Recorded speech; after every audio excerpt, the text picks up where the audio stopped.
আসসালামু আলাইকুম, কেমন আছেন? ছোটোবেলায় অনেক খেয়েছি, সেই স্মৃতিটা আবার ফিরে পেলাম আপনাদের সঙ্গে, তাই শেয়ার করব। খুব সহজে, অল্প খরচে, অল্প সময়ে এত সুন্দর একটা রেসিপি।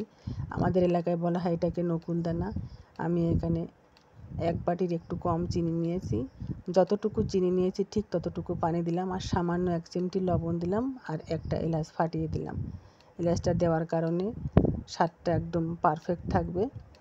আর চিনির দ্রবণটা আমি বেশ ভালোভাবে নেড়ে চেড়ে বেশ একটু ঘন করে নিব।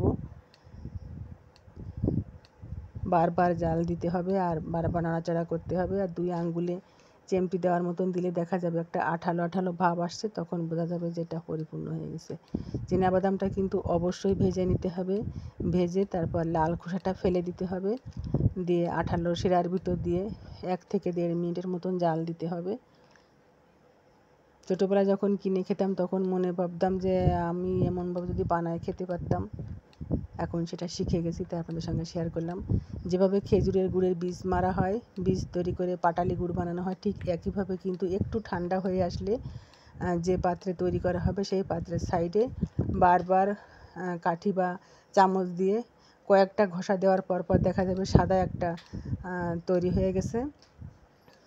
যেভাবে ঠিক পাটালি গুড় তৈরি করা হয় খেজুরের গুড় বা তালের গুড় দিয়ে, ঠিক একইভাবে কিন্তু কয়েকবার দেওয়ার পরে কিন্তু সাদা একটা কালার আসবে,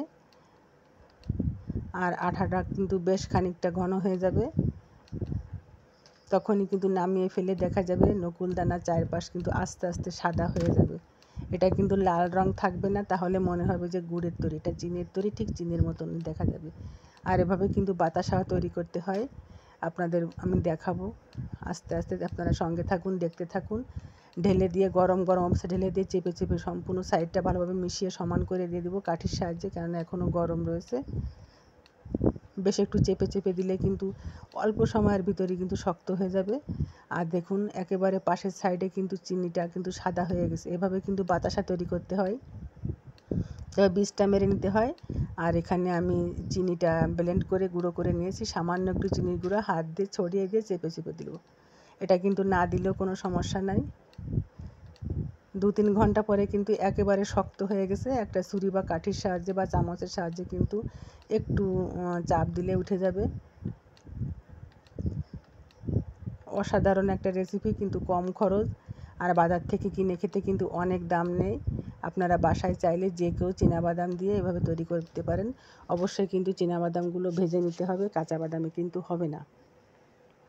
আমার ভিডিও ভালো লাগে আপনারা লাইক কমেন্ট শেয়ার দিয়ে পাশে থাকবেন। আর যারা ইউটিউব থেকে দেখছেন তারা অবশ্যই সাবস্ক্রাইব করবেন। আপনাদের প্রতি অনেক শুভেচ্ছা ভালোবাসা রইল। আশা করি আপনাদের কাছে ভিডিওটা অনেক ভালো লেগেছে। আল্লাহ হাফেজ।